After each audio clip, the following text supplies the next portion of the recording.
Good morning all. I am Dr. Shilpa, consultant ophthalmologist, cataract and glaucoma surgeon at Asta Super Speciality Eye Hospital, Bangalore.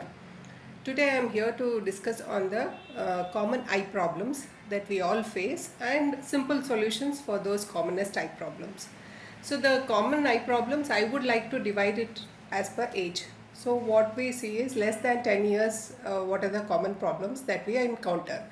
The most common problem is the uncorrected refractive error, what we call is uncorrected glass power or spectacle power that we come across more commonly, and that goes undetected because unless it is screened in school or the child complains or the parents are observant that the child doesn't see properly or watches a television very closely.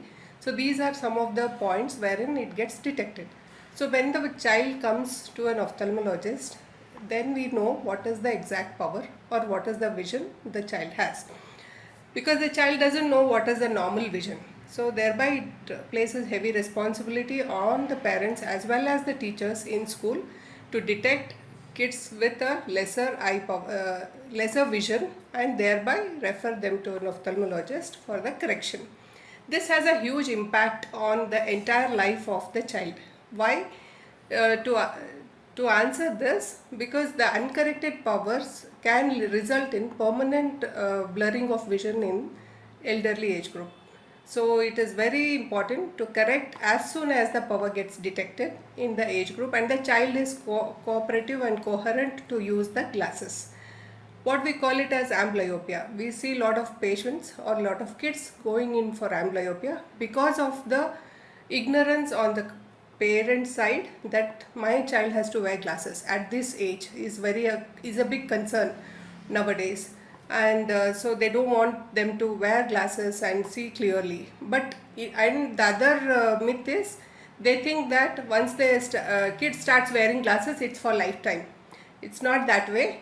Yes, sometimes the power persists, but at least the child is able to see clearly, perceive the normal field of vision and normal vision, and hence there is a normal development of vision. Yes, after a certain age it can be corrected permanently, and that can be the child can be without any glasses. So please come out of that misconception that the glasses need not be worn in childhood, and you have to encourage the child to wear glasses, and the child adapts very quickly for the glasses because they find everything beautiful, colorful and clear. So next age group that we would be talking of is between 10 to 20 years or between 7 to 20 years, what we can call it as. Um, the entire generation has shifted to close work or near work, what we call it as. Everything is just within the vicinity of 3 feet. So thereby your gadgets, your screens have increased and you are more virtually dependent than actually dependent on the world. So also this impacts the childhood or the younger age group, wherein they get hooked up onto screens. Even for eating their food, they just get hooked onto the screens. That has a huge impact on the eye power. So once there is a more near work, it stimulates the growth of myopia or progression of myopia. What is myopia? Myopia is the minus power that we call it as, and we correct it. So there are two kinds of refractive errors broadly: hypermetropia and myopia. The myopia, what we call it as minus power, is more commoner. Hypermetropia also can be there, that's a plus power, can be there. Hypermetropia in layman term is called as farsightedness, and myopia is called as short-sightedness. So what do we do now once the power gets detected? So the best thing is to correct the power with appropriate lenses, appropriate glasses, and to avoid progression, we need to discourage kids from watching screens and decrease their screen time, encourage more of outdoor activities, encourage more of sunlight exposure, at least about half an hour to 45 minutes. It's not necessarily very bright sunlight. The early morning or the evening dusky sunlight is good enough for a kid's development, overall development, and as well as the eye development. So most of the patients come and ask, how do we prevent it or how do we stall it? Unfortunately, we can't stall it. Yes, there have been some newer research that has gone on with the newer medications.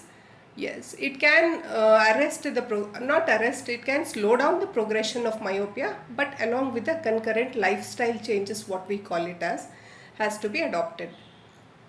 The medications will be left to the consultant doctor or your ophthalmologist to treat you accordingly, and it will be for long term, at least till the growth maximum pubertal age of the child is covered up. So next, what the commoner questions that we come across is uh, whether the child can wear contact lenses, or at what age the contact lenses can be given. See, I usually tell my patients, as soon as the child is capable of wearing a contact lens, maintaining a contact lens, because the contact lens is just not easy to be worn. It needs dexterity. It needs little practice to wear it on the eye, and the child is mature enough to follow the precautions and take them off when the duration of wear is over. So these things have to be kept in mind, or the child should be able to learn these. Then at that stage, yes, contact lenses can be given. In fact, contact lenses can be a boon for very high refractive powers, very high hypermetropia, very high hyperopia as well. And there is a third class also, what we call it as astigmatism. That is a kind of a power which is in a particular axis the power is more. The details of that the ophthalmologist will explain to you. So these were the commonest problems that we come across in 10 to 20 years with respect to the eye power. But then we have other problems also, like allergies. We do see a lot of allergies, especially in allergy prone areas, or whether they are sensitive to pollen, dust, depending on the seasonal variations also.